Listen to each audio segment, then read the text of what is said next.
پڑھیے. بسم اللہ الرحمن الرحیم. باب ظلمی دون ظلم. باب ظلم دون ظلم. لیکن جیسے اوپر باب آیا تھا نا کفر دون کفر، کہ تمام کفر ایک درجے کے نہیں ہیں، کوئی بڑا کفر ہے کوئی چھوٹا کفر ہے. اسی طریقے سے فرماتے ہیں ظلم دون ظلم، کہ تمام ظلم ایک درجے کے نہیں، کچھ بڑے ظلم ہیں کچھ چھوٹے ظلم ہیں. ظلم کے معنی حق تلفی، تو کچھ بڑی حق تلفیاں ہیں کچھ چھوٹی حق تلفیاں ہیں. تو سب سے بڑا ظلم اور سب سے بڑی حق تلفی وہ شرک ہے.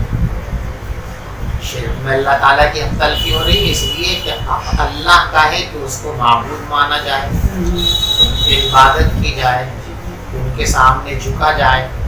اب کوئی شخص اللہ کو چھوڑ کر کسی اور کے سامنے جھک رہا ہے، کسی اور کو سجدہ کر رہا ہے، اللہ کو چھوڑ کر کسی اور کو معبود بنا رہا ہے، تو وہ اللہ تبارک و تعالیٰ کی حق تلفی کر رہا ہے. اس لیے اس کا یہ ظلم ہے اور یہی سب سے بڑا ظلم ہے. اس کو قرآن پاک میں فرمایا گیا ان الشرک لظلم عظیم، بلا شبہ یقیناً شرک ہی سب سے بڑا ظلم اور سب سے بڑی حق تلفی. اسی لیے جرم ناقابل معافی.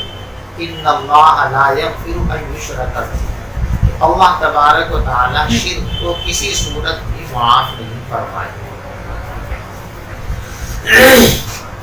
یہاں جو روایت لائے ہیں حضرت امام بخاری رحمۃ اللہ علیہ وہ یہ ہے کہ قرآن پاک میں ایک آیت نازل ہوئی الذین آمنوا ولم یلبسوا ایمانہم بظلم اولئک لهم الامن وهم مہتدون.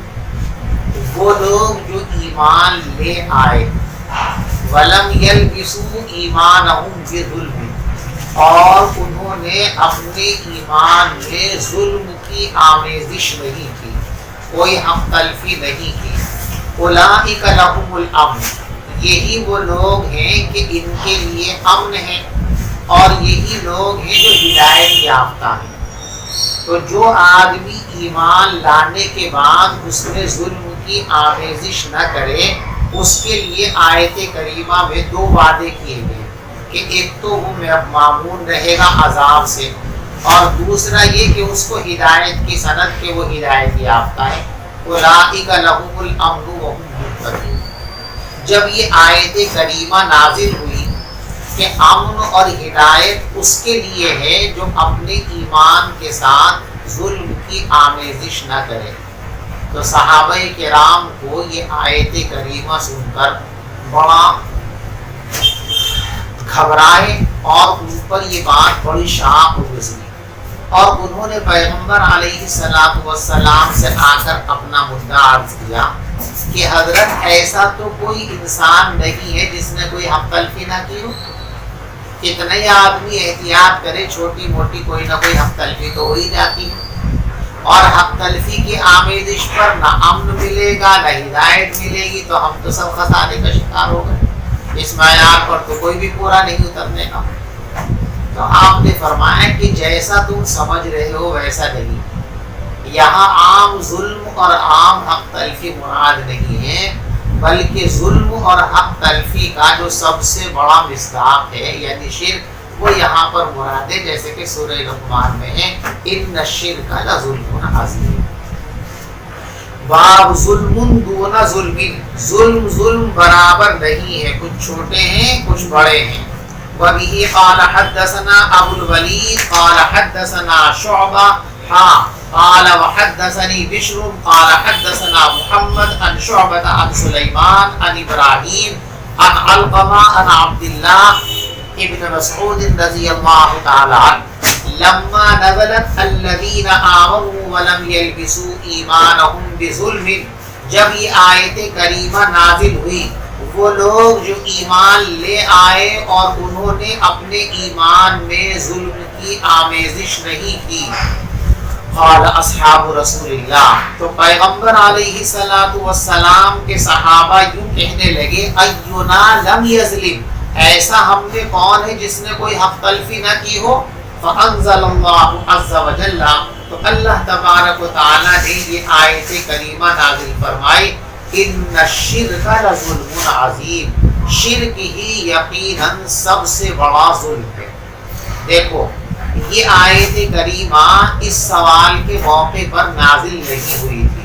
حضرت شاہ ولی اللہ محدث دہلوی رحمۃ اللہ علیہ نے لکھا ہے کہ حضرات صحابہ کرام کی عادت تھی کہ کوئی آیت کسی مسئلے میں نازل ہوگی تو وہ خاص مسئلہ اور واقعہ اس کا حقیقی شان نزول ہے، لیکن جتنے معاملات اور واقعات اس آیت کا مصداق اور اس آیت کے ضمن میں آتے تو صحابہ کرام ان سب کے بارے میں کہتے تھے انزلت فی قضا، کہ یہ آیت اس بارے میں نازل ہوئی، یہ آیت اس بارے میں نازل ہوئی، یعنی یہ واقعہ اور یہ معاملہ بھی اس آیت کا مصداق ہے، اور اس آیت میں جو حکم بیان کیا گیا ہے وہ اس خاص مسئلے پر بھی منطبق ہوتا ہے۔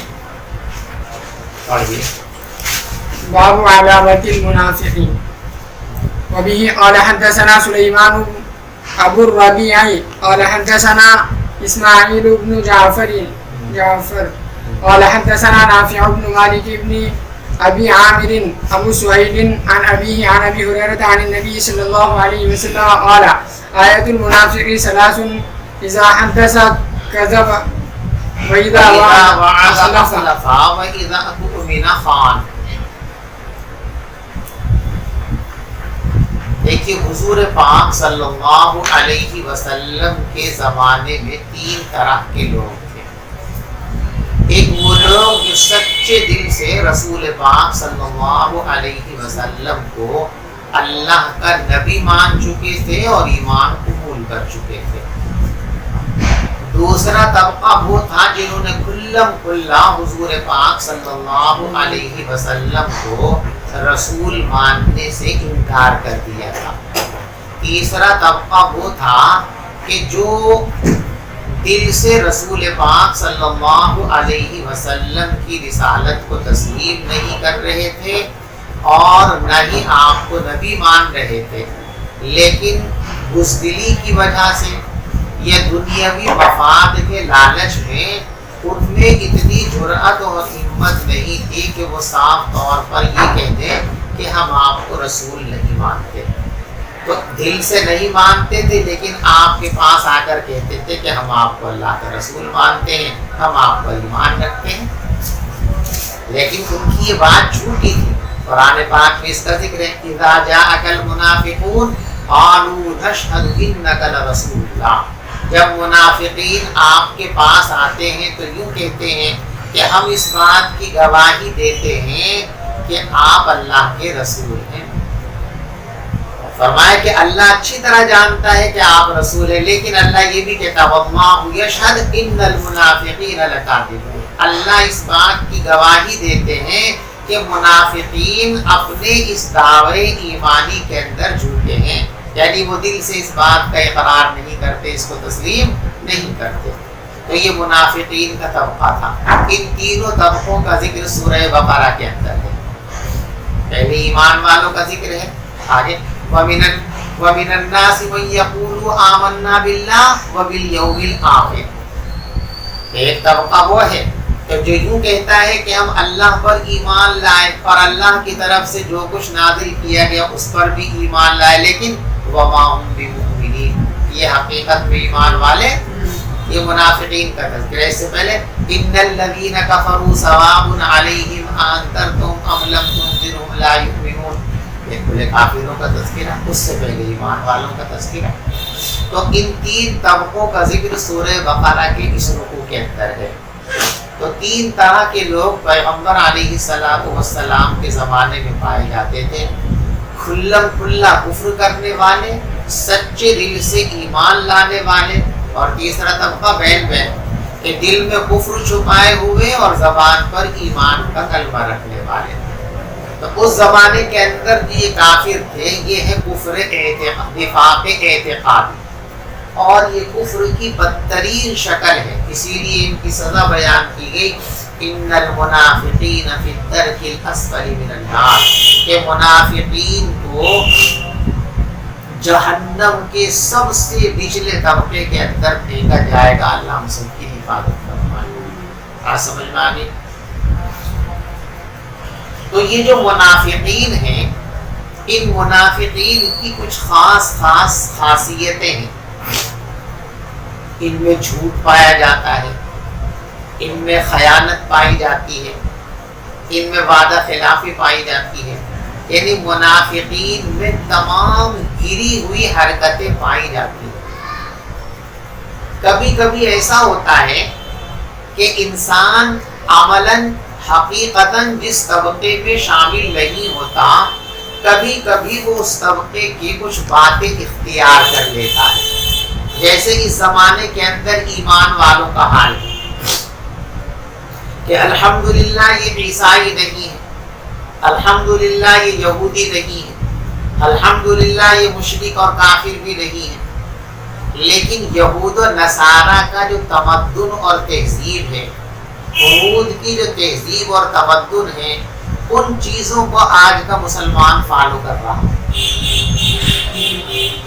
تو ایسے ہی جھوٹ، خیانت، وعدہ خلافی، یہ اصل کے اعتبار سے تو منافقین کی خصلتیں ہیں کہ ایک منافق کے اندر یہ باتیں پائی جاتی ہیں، لیکن کبھی کبھی نفس کی بے راہروی کی وجہ سے، شیطان کے تسلط کی وجہ سے یہ باتیں کسی مومن کے اندر بھی پیدا ہو جاتی ہیں، تو ایسا مومن منافق عملی کہلاتا، عملی منافق کہلاتا ہے۔ وہ ہم یوں کہہ سکتے ہیں کہ نفاق کی دو قسمیں ہیں، ایک نفاق اعتقادی اور ایک نفاق عملی۔ اس حدیث پاک میں رسول پاک صلی اللہ علیہ وسلم نے نفاق عملی کا بیان فرمایا ہے کہ تین باتیں ایسی ہیں کہ جس انسان کے اندر یہ باتیں پائی جائیں گی وہ آدمی گویا منافق ہے۔ دیکھو میری تعبیر پہ دھیان کرو، وہ منافق نہیں کہہ رہا، میں کہہ رہا وہ گویا منافق ہے، یعنی وہ اعتقادی اعتبار سے منافق تو نہیں ہے، اس کے دل میں ایمان تو پکا ہے، لیکن عمل میں وہ منافقوں کی نقل اور ان کی مشابہت اختیار کرا، تو فہو منافق اے فہو کل منافق، وہ منافق جیسا ہے، یعنی گویا منافق ہے۔ آپ سمجھ میں؟ جیسے عربی کے اندر جو کام کاف کرتا ہے نا، ھذا کذالک، یہ چیز اس جیسی ہے، اردو زبان کے اندر گویا یہی معنی ادا کرتا ہے، بھائی یہ گویا فلاں یعنی اس جیسا ہے۔ تو میں نے کیا ترجمہ کیا کہ جس آدمی کے اندر یہ تین باتیں پائی جاتی ہوں گویا منافق ہے۔ جب بھی اس حدیث کا ترجمہ کرو تو یوں مت کرو کہ تین باتیں جس آدمی کے اندر ہوں وہ منافق ہے، بلکہ بہتر ترجمہ اردو اعتبار سے کیا ہے، تین باتیں جس آدمی کے اندر پائی جاتی ہوں گویا وہ منافق ہے، یعنی منافقوں جیسا ہے، اس میں منافقوں کی خصلتیں آ گئی ہیں۔ دیکھیے حدیث پڑھ دی تھی آپ نے، نبی پاک صلی اللہ علیہ وسلم نے ارشاد فرمایا آیت المنافق ثلاث، منافق کی تین نشانیاں ہیں، اذا حدث کذب، جب بولے جھوٹ بولے، واذا وعد اخلف، اور جب وعدہ کرے تو اس کو توڑ دے، واذا اؤمن خان، اور جب اس کو امانت سپرد کی جائے تو اس میں خیانت کر بیٹھے۔ یہ تین باتیں بیان فرمائی گئی۔ دیکھو یہاں یہ بات ذہن نشین رکھو، یہاں ان نہیں لایا گیا، ایک تعبیر یہ ہو سکتی تھی آیت المنافق ثلاث، ان حدث کذب وان وعد اخلف وان اؤتمن خان، لیکن یہاں ان نہیں لایا گیا، کیا لایا گیا؟ اذا تکرار اور دوام پر دلالت کرنے والا لفظ ہے۔ تو حدیث کا مطلب یہ ہے کہ جو آدمی ان باتوں پر کثرت سے عمل پیرا ہو، یعنی گویا یہ باتیں اس کی عادت بن چکی ہوں، تب اس پر منافق ہونے کا حکم لگایا جائے۔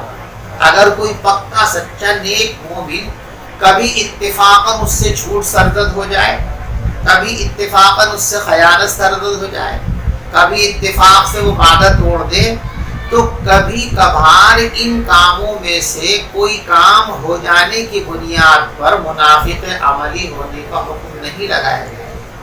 یہ نفاق عملی کا حکم ان لوگوں پر لگایا جائے گا جو ان چیزوں کو اپنی عادت بنا لیں, ہمیشہ کثرت کے ساتھ جب بھی بولیں گے جھوٹ ہی بولیں گے, جب بھی وعدے کا نمبر آئے گا اس کو توڑیں گے, ان کی خصلت اور عادت بن چکی ہے. جب بھی امانت کا موقع آئے گا خیانت کرنے سے نہیں چوکیں گے, یہ ان کی خصلت بن چکی ہے. تو ان کی عادت بن جائے تب یہ نفاق عملی کا حکم لگایا جائے گا. کبھی کبھار کیف متفق ایک دو مرتبہ زندگی میں اگر یہ حرکت کسی مومن سے سرزد ہو جائے تو اس پر منافق ہونے کا احکام حکم نہیں لگایا جائے گا.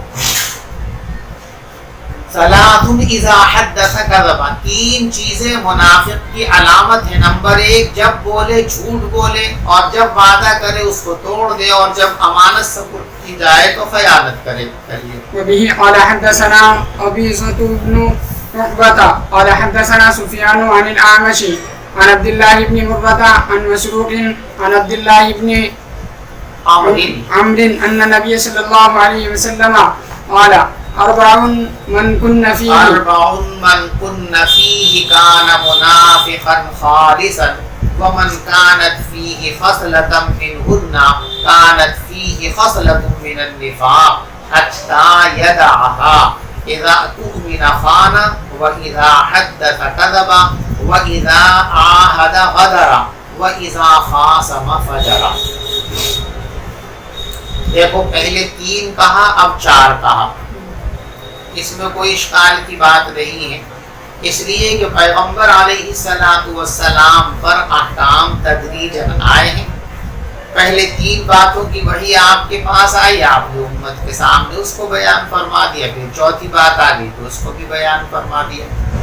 تو جب چھوٹا اور بڑا عدد کسی کے لیے بولا جائے تو اس میں تعارض نہیں ماننا چاہیے, بلکہ چھوٹا عدد تو بڑے کے اندر شامل ہوتا ہی ہے. تو جب چار کہا تو تین اس کے اندر خود بخود شامل ہے. ویسے آپ حدیث میں اگر نظر ڈالیں گے تو یہ تین بھی نہیں ہے اور چار بھی نہیں ہے, جو خصلتیں گنائی گئی ہیں وہ چار سے بھی زیادہ ہیں. دیکھو تین تو اوپر آ گئی نا, جھوٹ بولنا, وعدہ خلافی کرنا, امانت میں خیانت کرنا, ٹھیک ہے نا. اب آپ اس کو دیکھیے, اس میں ایک چیز اور بڑھا دی گئی ہے, وَإِذَا خَاصَمَ فَجَرَ, کہ جب بھی کسی سے جھگڑتا ہے تو فوراً گالی گلوچ پر نکل آتا ہے. اور ایک ہے اذا عاہد غدر, کہ جب معاہدہ کرتا ہے تو معاہدے کو توڑ دیتا ہے. تو اب یہ دو نئی چیزیں آ گئی نا, تو اب تعداد اور بڑھ گئی ہے, لیکن جواب اس کا وہی ہے کہ بڑے عدد کے اندر چھوٹا عدد شامل ہوتا ہے. یہ ساری چیزیں اس کے اندر داخل ہیں. اربع من کن فیہ کان منافقا خالصا, چار باتیں جس انسان میں پائی جائیں وہ پکا منافق ہے, اور جس شخص میں ان چاروں میں سے کوئی ایک بات پائی جائے تو گویا اس میں نفاق کی ایک خاصیت ہے. جب تک کہ وہ اس کو چھوڑ دے, یعنی جب تک اس عادت سے تائب نہیں ہوگا, باز نہیں آئے گا, تب تک نفاق عملی کا لیبل اس کے اوپر چسپا رہے گا. جب وہ تائب ہو جائے اور اس عادت کو چھوڑ دے تو پھر نفاق عملی کا حکم اس سے منتفی ہو جائے گا, پھر اس کو منافق نہیں گردانا جائے گا. کیا ہیں وہ چار چیزیں؟ اذا تؤمن خان, جب امانت سپرد کی جائے تو خیانت کر بیٹھے, جب بولے جھوٹ بولے, اور جب بھی معاہدہ کرے تو اس کو توڑ دے. وَإِذَا خَاصَمَ فَجَرَ, اور جب جھگڑا ہو تو فسق و فجور پر, گالی گلوچ پر اتر آئے. تابعہ شعبۃ عن الأعمش, اس روایت میں شعبہ نے متابعت کی ہے اعمش کے ذریعے. باب قیام لیلۃ القدر من الایمان. دیکھو جس طرح کے ابواب شروع میں چل رہے تھے کہ اعمال کو ایمان کا جز بنا کر حضرت امام بخاری رحمۃ اللہ علیہ ثابت فرما رہے تھے کہ ایمان مرکب ہے اور ایمان ذو اجزا ہے, اعمال ایمان کا جز ہے. بیچ میں حضرت امام بخاری رحمۃ اللہ علیہ کو وہ باتیں بیان کرتے کرتے خیال پیدا ہوا کہ کہیں کوئی غلط فہمی کا شکار نہ ہو جائے اور ہمارے مسلک کو اور معتزلہ اور خوارج کے مسلک کو ایک سمجھ بیٹھے، تو بیچ میں وہ 2-3 باب لے آئے تھے کہ معاصی اور گناہوں کی وجہ سے کوئی انسان کافر نہیں ہوتا، اس لیے کہ خوارج اور معتزلہ کا مسلک یہ ہے کہ گناہ کرنے کے بعد انسان جو ہے ایمان کے دائرے سے نکل جاتا ہے۔ تو بیچ میں وہ غلط فہمی دور کرنے کے بعد پھر ابھی اپنے پرانے راستے پر تشریف لے آئے ہیں کہ اعمال ایمان کا جز ہیں، اسی کے واسطے یہ باب دلائے ہیں۔ باب قیام لیلۃ القدر من الایمان، شب قدر میں قیام کرنا ایمان کا حصہ ہے۔ دیکھو قیام کے معنی آتے ہیں رات میں نوافل پڑھنا، رات میں نوافل پڑھنا۔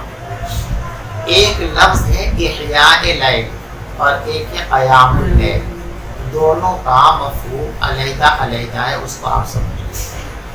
احیاء اللیل کا مطلب ہوتا ہے ایک لمحے کو سوئے بغیر پوری کی پوری رات عبادت میں گزار دینا، یہ ہے احیاء اللیل۔ سمجھ ہماری بات؟ اور یہ احیاء اللیل کا حکم احادیث کے اندر 2 راتوں کے لیے آیا ہے، ایک عید الفطر کی رات کے لیے، ایک عید الاضحیٰ کی رات کے لیے۔ عید الفطر سے جو پہلی رات ہے اور عید الاضحیٰ کے دن سے جو پہلی شب ہے، ان شبوں کے بارے میں ہے کہ ان میں احیاء اللیل کرنا چاہیے، کہ پوری کی پوری رات اللہ کی عبادت میں صرف کرنی چاہیے۔ اور ایک ہے قیام اللیل۔ قیام اللیل کا مطلب یہ نہیں ہے کہ پوری رات جاگ کر عبادت کرو بالکل نہ سو، بلکہ قیام اللیل کا مطلب یہ ہے کہ سو بھی جاؤ اور جس قدر ممکن ہو سکے اتنا آپ نوافل اور عبادت میں مشغول ہیں۔ تو سونے سے پہلے کچھ عبادت کر لینا، کچھ نوافل پڑھ لینا، یہ کیا ہے؟ یہ قیام اللیل۔ سمجھ ہماری بات؟ شب قدر کے سلسلے میں خاص طور پر اس بات کی تاکید کی گئی ہے کہ ان راتوں کو عبادت کے اندر گزارنا چاہیے، اس لیے کہ ان میں سے ایک رات جو ہے شب قدر جو ہے وہ 1000 مہینوں کے برابر بلکہ اس سے زیادہ ہے۔ لیلۃ القدر خیر من 1000 شہر۔ تو شب قدر میں ایک شب کی عبادت، شب قدر کی عبادت 1000 مہینوں پر فائد ہے، اس لیے اس کے لیے ارشاد فرمایا گیا کہ لیلۃ القدر کے اندر خاص طور پر جاگ کر اللہ کی عبادت کرنی چاہیے۔ باب قیام لیلۃ القدر من الایمان، لیلۃ القدر کی عبادت ایمان کا حصہ ہے۔ وبه قال حدثنا ابو اليمان قال اخبرنا شعيب قال حدثنا ابو الزناد عن الاعرج عن ابي هريره رضي الله تعالى عنه قال قال رسول الله صلى الله عليه وسلم من يقم ليلة القدر ایمانا واحتسابا، جو آدمی شب قدر میں عبادت کرے ایمان اور احتساب کے ساتھ۔ ایمان و احتساب کا مطلب یہ ہے کہ رسول پاک صلی اللہ علیہ وسلم نے اس عبادت پر جس ثواب کی خوشخبری دی ہے اس ثواب پر اس کا یقین، اللہ کی عبادت اس رات کے اندر یہ سمجھ کر کرے کہ اللہ راضی ہوں گے اور اللہ خوش ہوں گے اور اس پر اللہ کی طرف سے مجھ کو ثواب ملے گا۔ ثواب کا یقین بھی ہو اور ثواب کی امید بھی ہو۔ جب ان 2 صفتوں کے ساتھ کوئی شخص جو ہے ثواب کا یقین بھی نہیں رکھتا یا ثواب کی امید نہیں رکھتا تو پھر ثواب کیوں ملے گا؟ ثواب کا یقین بھی ہو، یعنی ان بشارتوں کو سچی جانے اور اللہ سے امید بھی لگائے کہ میں جو کچھ کر رہا ہوں اللہ تبارک و تعالیٰ اپنی کریمی کی بنیاد پر اس کو قبول کر کے یقیناً مجھے نوازیں گے۔ جب ان دونوں کیفیات کے ساتھ کوئی آدمی شب قدر میں عبادت کرے گا تو کیا ملے گا اس کو؟ تو غفر له ما تقدم من ذنبه، تو اس کے تمام گزشتہ گناہوں کو معاف کر دیا جائے گا۔ دیکھو نصوص میں جہاں جہاں بھی یہ بات آئی ہے کہ اس عمل کی بنیاد پر گناہ معاف کر دیے جائیں گے، تو وہاں کون سے گناہ مراد ہیں؟ بعض حضرات کی رائے یہ ہے کہ صغیرہ اور کبیرہ سب اس میں شامل ہیں، اور بعض حضرات کی رائے یہ ہے کہ صرف یہ بشارت صغائر کے لیے ہیں، کبیرہ کی معافی کے لیے تو توبہ شرط ہے۔ حضرت علامہ انور شاہ کشمیری رحمۃ اللہ علیہ، اللہ ان کے درجات کو بلند فرمائے، ان کے علوم سے ہم کو نفع اٹھانے کی توفیق عطا فرمائے، انہوں نے ایک ضابطہ بیان فرمایا۔ انہوں نے فرمایا کہ دیکھو گناہ کے 4 درجے، کتنے؟ 4۔ معصیت، خطیئہ، سیئہ، ذم، یہ 4 درجے ہیں۔ اللہ کے حکم کو توڑنے کے لیے یہ 4 تعبیریں 4 درجے ہیں۔ اللہ کو کوئی حکم توڑا جائے، اللہ کی نافرمانی کی جائے، تو اس نافرمانی کے 4 درجے ہیں، معصیت، خطیئہ، سیئہ اور ذم۔ ہاں سمجھ میں آئی؟ اب ان 4 میں سے اعمال صالحہ کی بنیاد پر کون سا والا درجہ معاف ہوتا ہے؟ تو حضرت رحمت اللہ علیہ نے اس کے لیے ایک ضابطہ بیان فرمایا۔ وہ فرماتے ہیں کہ جب کسی نص کے اندر یہ بشارت آئے کہ اس عمل کی بنیاد پر گناہ معاف ہوتے ہیں، تو ان 4 میں سے جو لفظ استعمال کیا گیا ہے وہ اور اس سے نچلے درجے کے گناہ معاف ہوں گے۔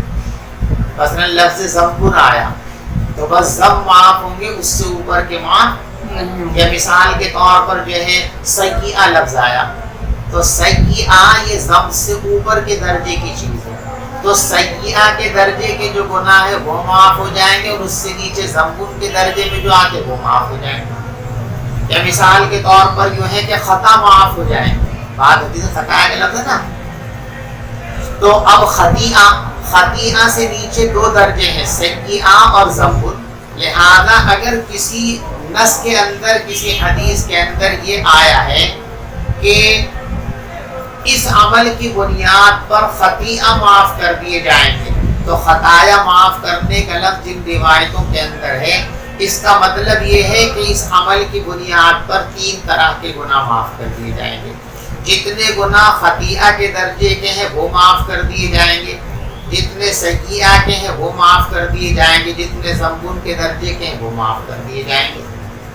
اور اگر کسی روایت کے اندر، کسی نص کے اندر معصیت کا لفظ ہے تو یہ سب سے اوپر درجے کا گناہ ہے۔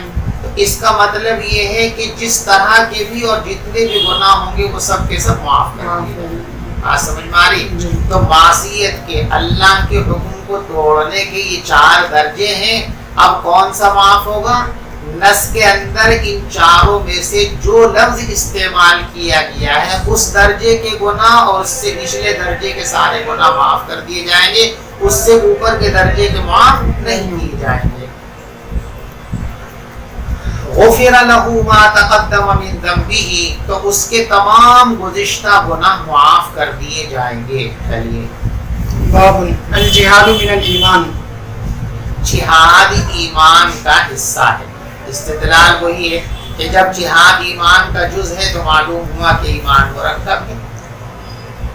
جواب بھی وہی جو پہلے ہم آپ کو دے چکے ہیں کہ یہ جزء مکملہ ہے، جزء مقومہ نہیں ہے۔ چلیے وبه قال حدثنا حرمي بن حفص قال حدثنا عبد الواحد قال حدثنا عمارة قال حدثنا أبو زرعة بن عمرو بن جرير قال سمعت أبا هريرة عن النبي صلى الله عليه وسلم قال انتدب الله عز وجل لمن خرج في سبيله لا يخرجه إلا إيمان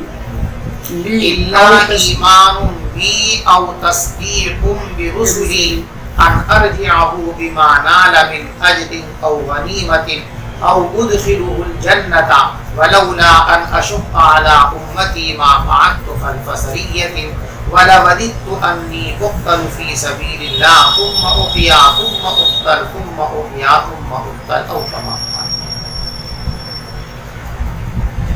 رسول پاک صلی اللہ علیہ وسلم نے ارشاد فرمایا انتدب اللہ، اللہ نے ذمہ داری لے لی ہے اس شخص کی جو اللہ کے راستے میں جہاد کے لیے نکلے۔ دیکھو انتدبا کے معنی آتے ہیں بلانا، اصل اس کے معنی کیا ہے؟ بلانا۔ اسی لیے جب کسی جلسے اور کانفرنس میں کسی کو بلا دے کیا کہتے ہیں؟ مندوب ہے، بلائے ہوئے لوگ ہیں، پکارے ہوئے لوگ ہیں۔ جب آپ کسی کو بلائیں گے اور وہ مندوب بن کر آپ کے پاس آئے گا تو آپ اس سے لاپرواہ ہوں گے، اس کے ہر معاملے کے ذمہ دار آپ ہوں گے نا۔ تو اس لیے اس کا ترجمہ اللہ نے ذمہ لے لیا ہے، انتدبا اللہ نے ذمہ داری لے لی ہے اس شخص کے لیے جو اللہ کے راستے میں نکلے۔ کیوں نکلے؟ لوگ اس کو بہادر کہیں، مال غنیمت ملے گا، شہرت ہوگی، تو اب اللہ کی ذمہ داری کچھ نہیں اس کے لیے۔ اللہ کی یہ ذمہ داری کہ اس کو مال غنیمت ملے گا، اس کو ثواب ملے گا، اور شہید ہو گیا تو سیدھا جنت میں جائے گا۔ یہ ذمہ داری اور ضمانت اور گارنٹی کب ہے؟ جبکہ وہ اللہ کے لیے نکلا ہو۔ اگر اخلاص نہیں ہے، کسی اور مقصد کے لیے نکلا ہے، تو پھر اللہ کی کوئی ذمہ داری، شہید ہو گیا تو جنت میں بھی نہیں جائے گا اور اجر و ثواب بھی البتہ مال غنیمت مل سکتا ہے، اس لیے کہ مال غنیمت تو ظاہری طور پر شرکت کی بنیاد پر ملتا ہے، تو جو بھی شریک ہوگا دل میں اس کی نیت کچھ بھی ہو، لیکن اجر و ثواب اور جنت کس کے ساتھ مشروط ہے؟ اس کے اخلاص کے ساتھ مشروط ہے۔ لا یخرجہ، اس کو نہ نکالا ہو مگر مجھ پر ایمان اور میرے رسولوں کی تصدیق ہے۔ یہاں او بمانا واو ہے، یعنی وہ جو نکلا ہے صرف مجھ پر ایمان رکھتے ہوئے اور میرے رسولوں کی بات کو سچا مانتے ہوئے صرف اخلاص سے نکلا ہے، تو کیا ملے گا اس کو؟ میں نے کیا ذمہ داری لی ہے؟ ان ارجعہ بما نالا، کہ میں اس کو لوٹاؤں گا ان چیزوں کے ساتھ جو وہ حاصل کرے گا۔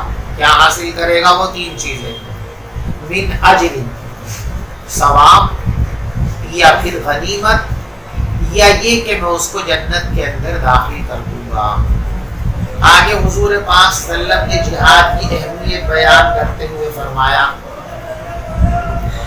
کہ دیکھو جہاد کے لیے جب نکلتے ہیں مسلمان تو کبھی میں ان کے ساتھ جاتا ہوں اور کبھی میں ان کے ساتھ نہیں بھی جاتا ہوں۔ تو جب میں ان کے ساتھ نہیں جاتا ہوں اس موقع پر یہ نہیں سمجھنا چاہیے کہ جہاد کا عمل میرے نزدیک غیر اہم ہے اس لیے نہیں جاتا، بلکہ میں جو نہیں جاتا ہوں وہ کمزور، ایسے بیمار، کمزور اور غریب لوگوں کی رعایت میں رک جاتا ہوں کہ جو چاہنے کے باوجود بھی اپنی کمزوری اور عذر کی وجہ سے جہاد کے عمل میں شریک نہیں ہو پاتے، اس لیے میں رک جاتا ہوں ان کی دل جوئی کے لیے، اس لیے کہ میں اگر ہمیشہ جاؤں تو ان کا دل ٹوٹے گا کہ ہم یہ نیکی نہیں کر پاتے، لیکن جب کبھی کبھی میں بھی رک جاتا ہوں تو ان کے لیے ایک تسلی کا سامان ہے کہ ہم نہیں گئے تو آقا بھی نہیں گئے، اس لیے میں کبھی کبھی بعض غزوات کے اندر شرکت نہیں کرتا ہوں۔ اگر مجھے ان کمزور لوگوں کی دلداری مقصود نہ ہوتی تو کوئی ایک مہم ایسی نہیں ہوتی جس میں میری شرکت نہ ہوتی، ہر مہم کے اندر میں شرکت کیا کرتا ہوں۔ دیکھو جہاد کی اہمیت آپ نے بیان فرمائی، اگلے جملے میں اللہ کے راستے میں شہید ہونے کی اہمیت بیان فرمائی کہ میں تو یہ چاہتا ہوں کہ ایک زندگی نہیں، مجھے بہت ساری زندگیاں ملیں اور ہر زندگی میں اللہ کی راہ میں قربان کروں، میں ایک مرتبہ جاؤں کفار سے لڑنے کے لیے اور شہید کر دیے جاؤں، پھر دوبارہ اللہ مجھے زندہ کر دے، پھر پہنچ جاؤں میدان کے اندر، پھر شہید ہو جاؤں، پھر دوبارہ اللہ مجھ کو زندہ کر دے، پھر میدان جنگ کے اندر جاؤں اور پھر مجھ کو شہید کر دیے جائے۔ تو شہادت اتنا عمل ہے کہ اتنا شاندار عمل ہے کہ کہ بار بار میں اس مرتبے کو حاصل کرنے کی تمنا رکھتا ہوں. تو جہاد کی اہمیت اور شہادت کی اہمیت ان دو جملوں کے اندر بیان کی گئی ہے. وَلَوْلَا أَنْ أَشُقَّ عَلَىٰ أُمَّتِي، اور اگر یہ اندیشہ نہ ہوتا کہ میں اپنی امت کو مشقت میں ڈال دوں گا، مَا قَعَدْتُ خَلْفَ سَرِيَّةٍ، تو میں کسی مہم میں پیچھے نہیں رکتا. وَلَوَدِدْتُ، اور میں تو یہ چاہتا ہوں کہ میں اللہ کے راستے میں شہید کر دیے جاؤں، ثُمَّ أُحْيَا، اور پھر میں زندہ کر دیے جاؤں، ثُمَّ أُقْتَلْ، پھر مجھے قتل کیے جائے، ثُمَّ أُحْيَا، پھر زندہ کر دیے جاؤں، اور پھر مجھ کو قتل کر دیے جائے، پھر مجھے شہید کر دیے جائے. دیکھو یہ لفظ جہاد آیا نا، اللہ کے راستے میں نکلنا اور اللہ کے دین کے لیے کوشش کرنا، اس کے لیے نصوص کے اندر کہیں لفظ مجاہدہ آیا ہے، جیسے جاہدوا فی اللہ حق جہادی والذین جاہدوا فینا لنہدینہم سبلنا. تو جہاں لفظ مجاہدہ آیا ہے اس کا مطلب یہ ہے کہ دین کے کسی معاملے کے اندر بھی کوشش کرنا اور محنت کرنا وہ جہاد ہے. ٹھیک ہے.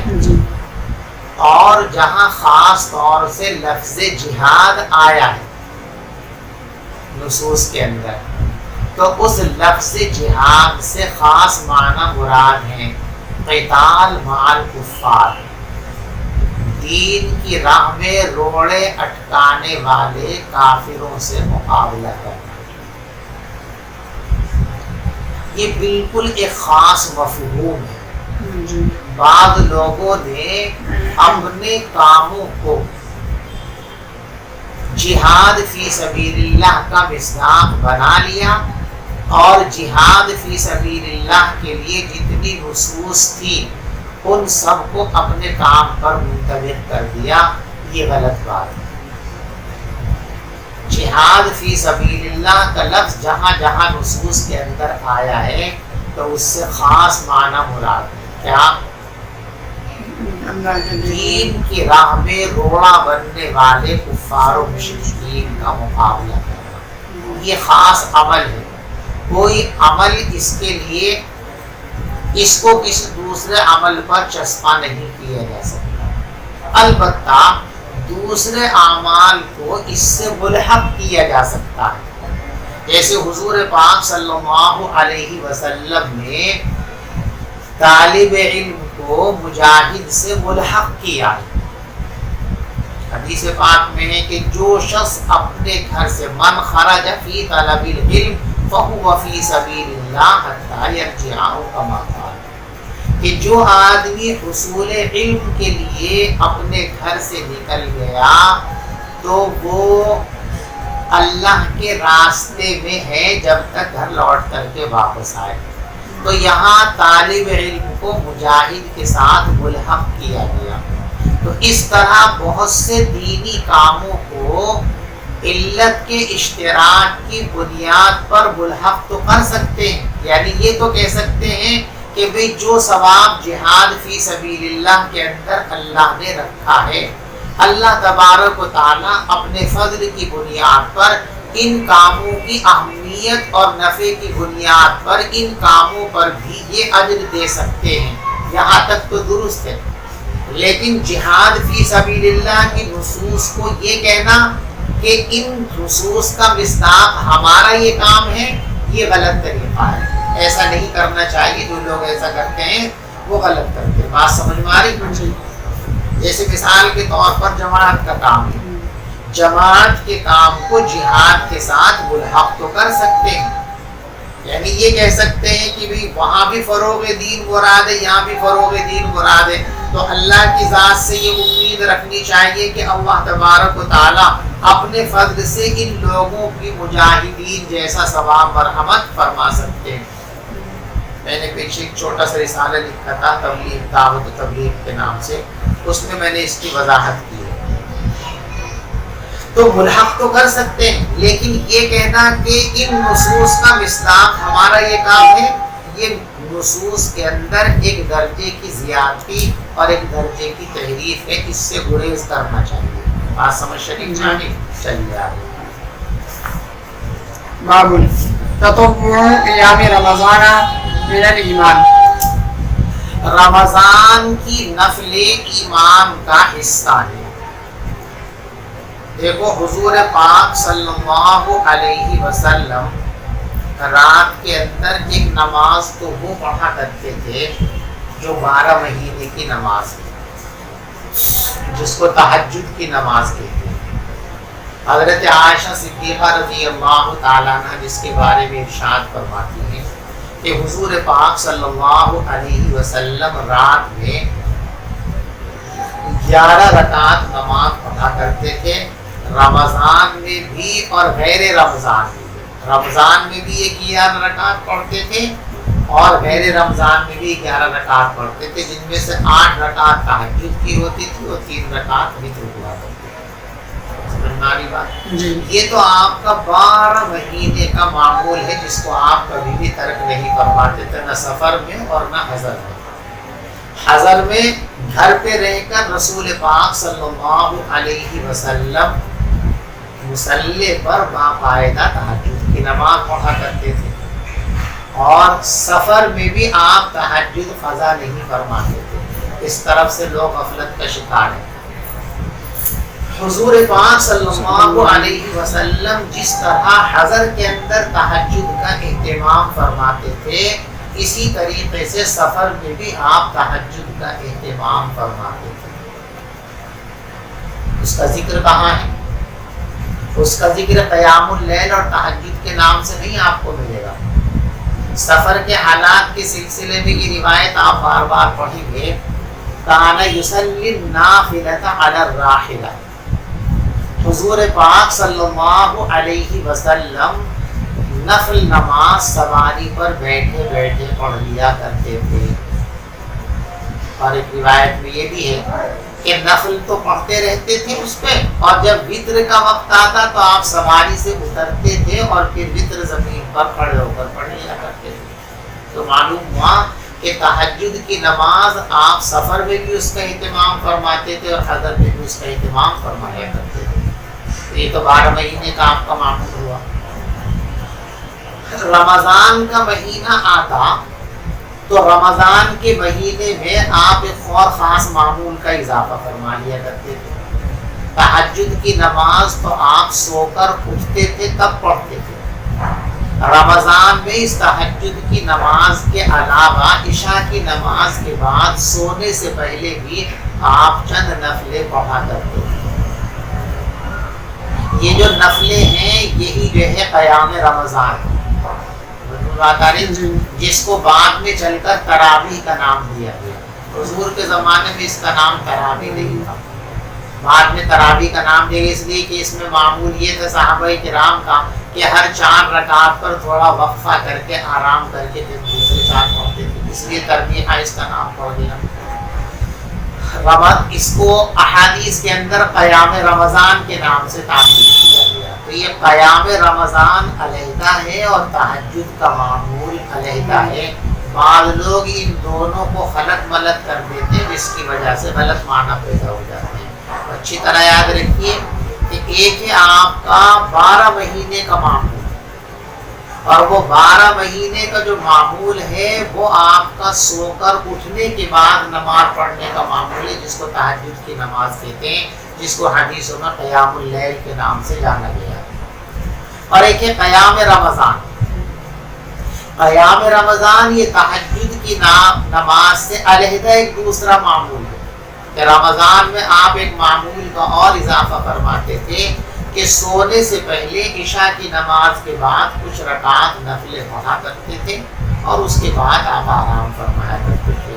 یہی معمول آگے چل کر تراویح کے نام سے موصول ہوا۔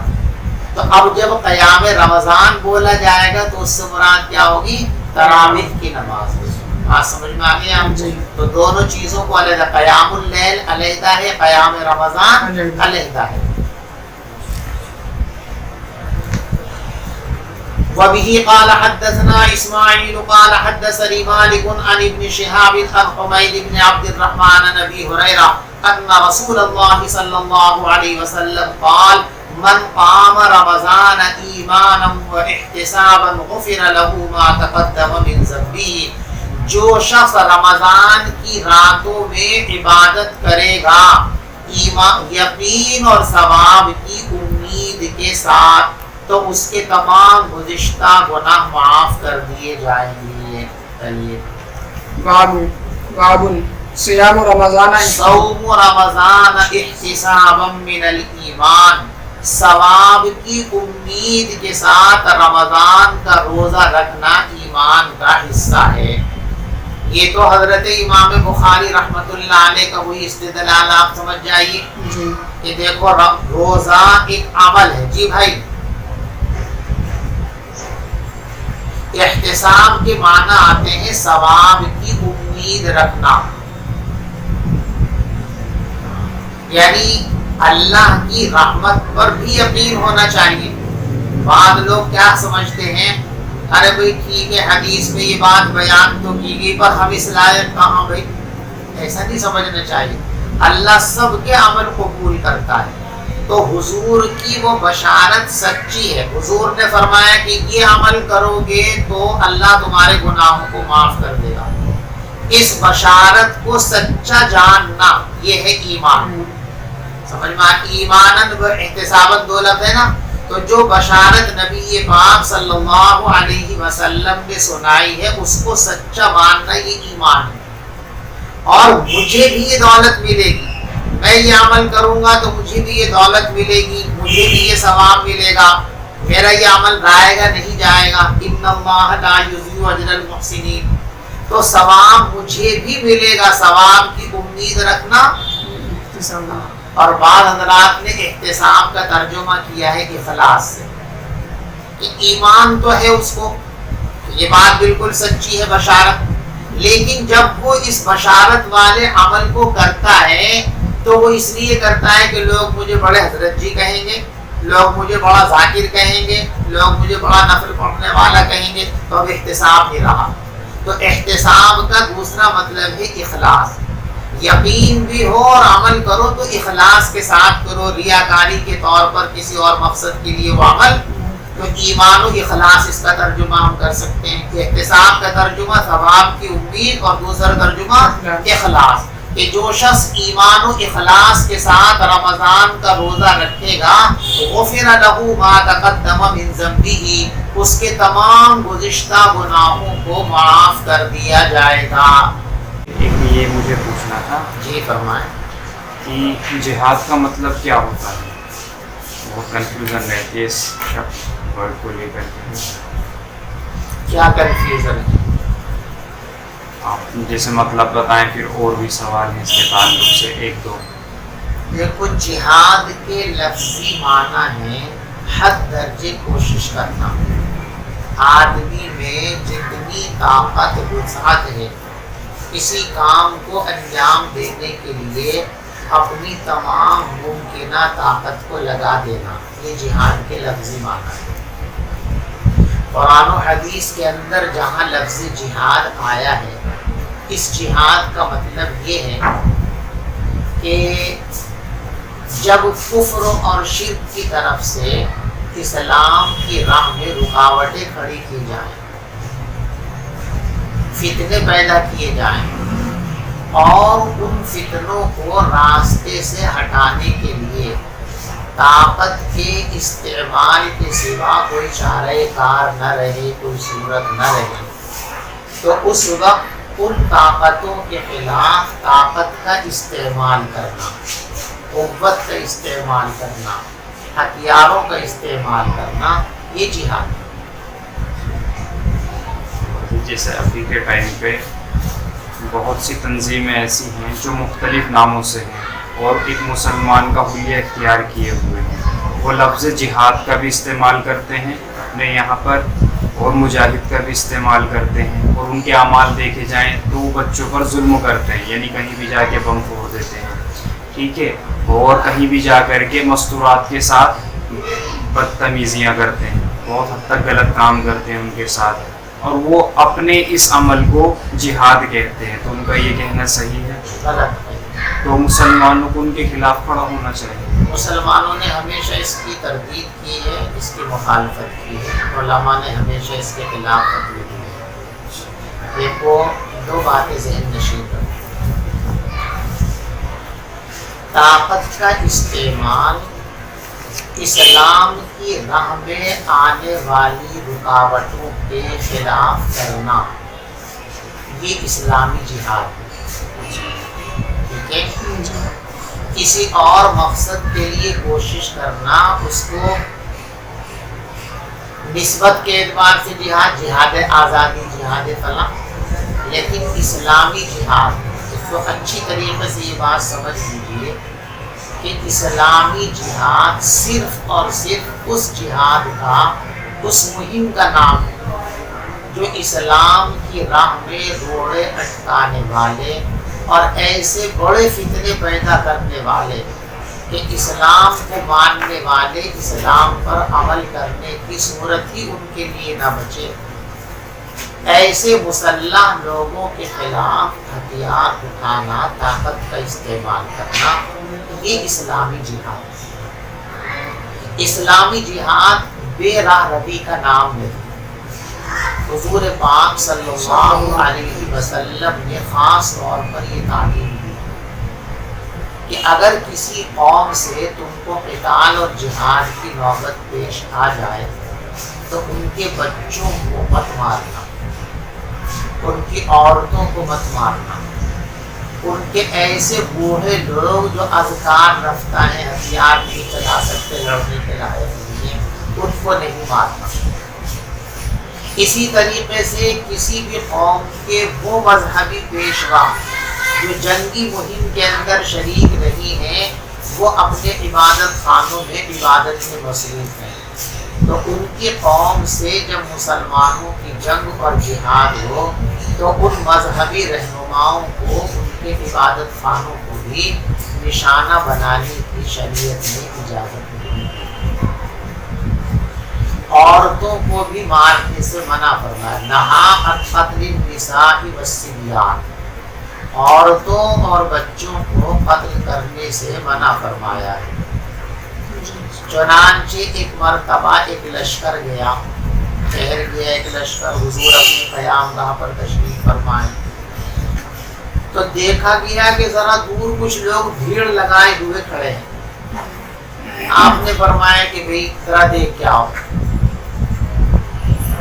آ کر لوگوں نے بتایا کہ حضرت ایک مقتول عورت پڑی ہوئی ہے، اس کی لاش کے قریب یہ بھیڑ لگی ہوئی ہے۔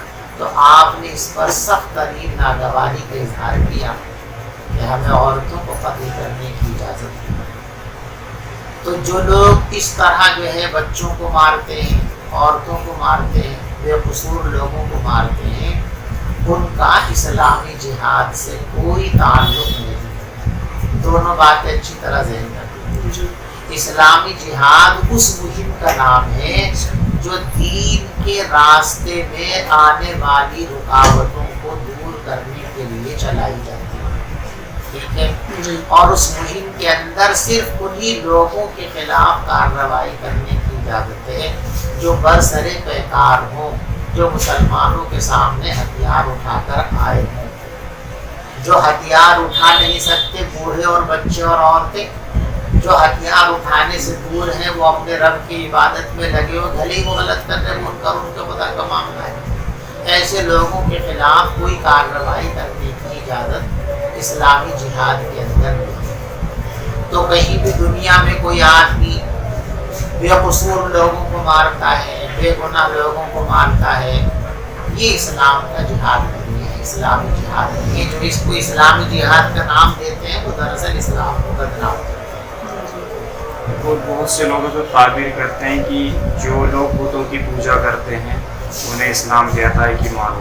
کہاں لکھا؟ اب وہ دلیل تو کوئی دیتے نہیں، لیکن اس چیز کو بیس بنا کے ایک بہت بڑا طبقہ انہوں نے تیار کیا ہوا ہے جو یہی مانے ہوا ہے کہ جو بتوں کی پوجا کرتے ہیں تو ان سے ہم اصل میں یہ بات اتنی غلط ہے، اتنی غلط ہے، جتنا کوئی آدمی روشنی کو اندھیرا کہے اس کی بات غلط ہے نا. اب سورج نکلا ہوا ہے نا, کوئی آدمی اس وقت یوں کہے کہ گھٹا ٹوپ اندھیرا ہے تو اس کی بات کتنی غلط ہے. جتنی غلط بات یہ ہے کہ دن کو رات کہے کوئی آدمی, اتنی ہی غلط بات یہ ہے کہ کوئی آدمی یوں کہے کہ اسلام بت پرستوں کو مارنے کی تعلیم دیتا ہے. اگر اسلامی تعلیم یہ ہوتی کہ مسلمان اس بات کے مکلف ہیں کہ جو بھی بت پرستی کرتا ہو اسے مار دو, تو مسلمانوں نے ہندوستان پر 800 برس تک حکومت کی. کتنے برس تک؟ 800 برس میں کچھ مسلمان بادشاہ ایسے بھی آئے جو دین کے بہت زیادہ فالو کرنے والے تھے, اور ایسے بھی بادشاہ آئے ہیں جو اتنے بڑے دیندار تھے کہ وہ اپنے وقت کے ولی اور قطب تھے, ان کی تہجد کی نماز اور تکبیر اولیٰ بھی بہت نہیں ہوتی. اگر یہ اسلام کا حکم ہوتا تو ان بادشاہوں کے پاس اتنی طاقت تھی کہ بے انتہا. وہ اپنی اس طاقت کا استعمال کرتے تو اس وقت کے ایک ایک ہندو کو ٹھکانے لگا سکتے تھے. لیکن ٹھکانے لگانا تو بہت بڑی بات ہے. 800 سال میں مسلمان یہاں کی ہندو اکثریت کو اقلیت میں نہیں بدل سکے. پہلے بھی ہندو زیادہ تھے, ان کے زمانے میں بھی ہندو زیادہ تھے, آج بھی ہندو زیادہ ہے. کتنے کافر لوگ, بت پرست لوگ, سعودی عرب کو تو دنیا یہ مانتی ہے کہ اسلامی حکومت ہے, وہاں اسلامی قوانین کو فالو کیا جاتا ہے, یہ تو ساری دنیا مانتی ہے نا.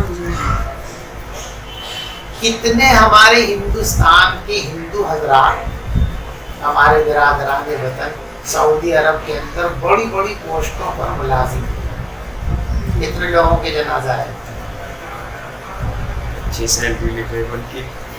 اگر یہ حکم ہوتا چلیے ہندوستان میں صاحب ہم کمزور ہیں, یہ کام نہیں کر پا رہے, جو لوگ 10-20 ہزار 5,000 6,000 غیر مسلم برادران وطن ہمارے سعودیہ پہنچ گئے, وہاں تو ان کے پاس کوئی طاقت نہیں ہے, اور سعودیہ میں اسلامی احکام کو فالو بھی کیے جاتا ہے بڑی حد تک, تو ان سب کے تو جنازے اب تک یہاں جانے چاہیے.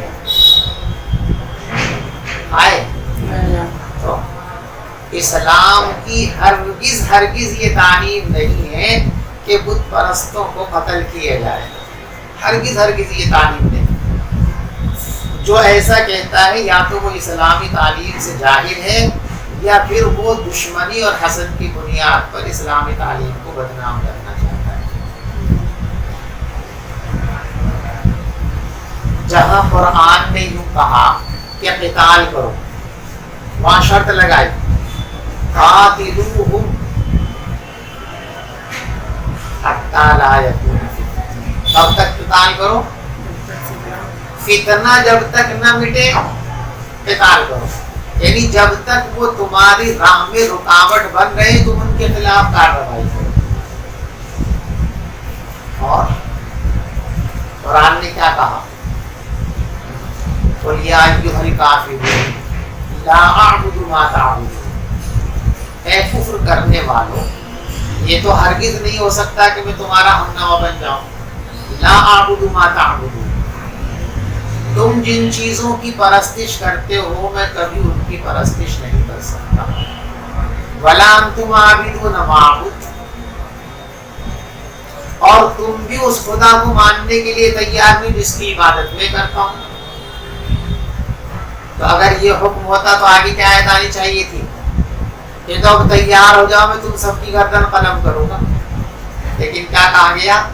لکم دینکم ولی دین.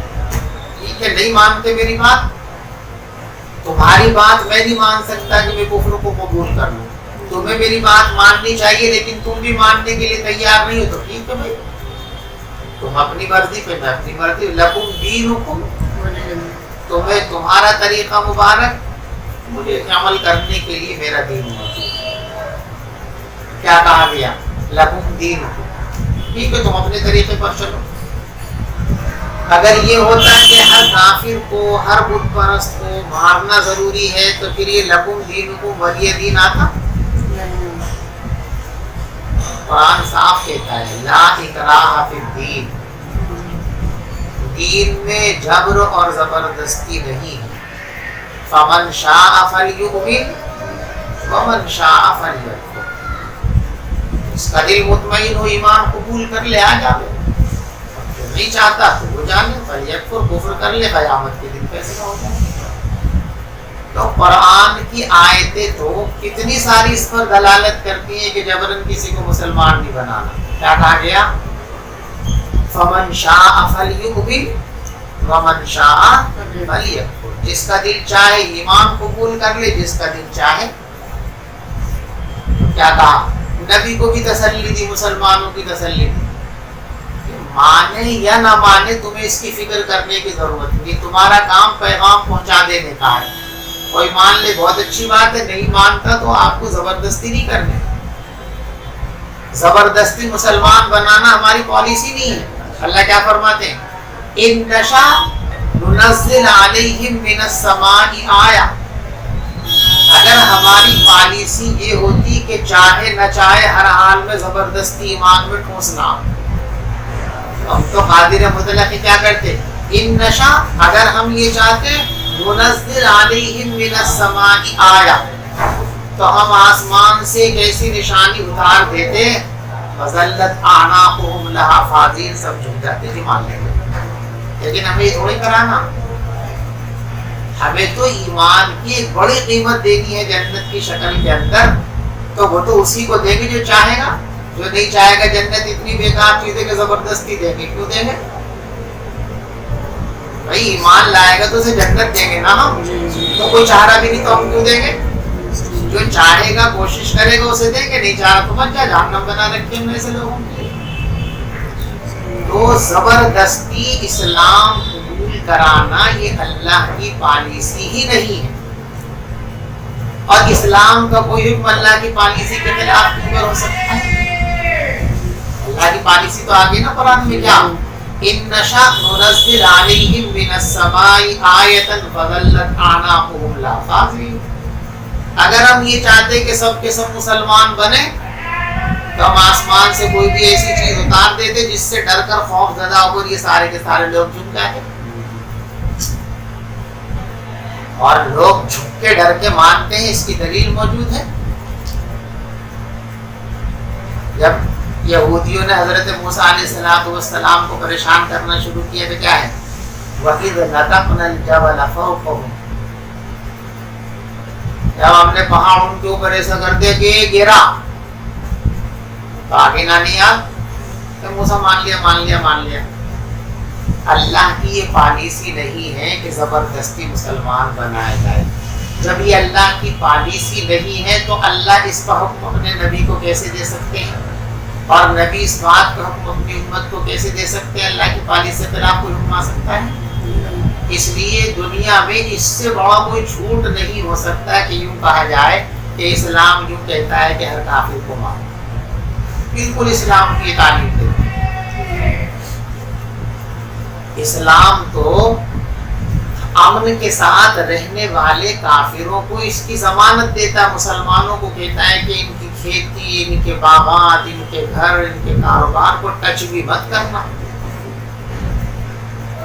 جیسے ایک مسلمان کا مال بغیر حق کے لینا حرام ہے، مسلمانوں کے ساتھ امن و امان کے ساتھ رہنے والے کسی غیر مسلم کا مال لے لینا بھی اسی درجے میں حرام ہے. جب 2 پیسے کی چیز بھی لینا حرام ہے تو جان جیسی قیمتی چیز لینے کی اجازت دی جا سکتی ہے. اسلام کو بدنام کرنے کے لیے انتہائی جھوٹا پروپیگنڈا ہے.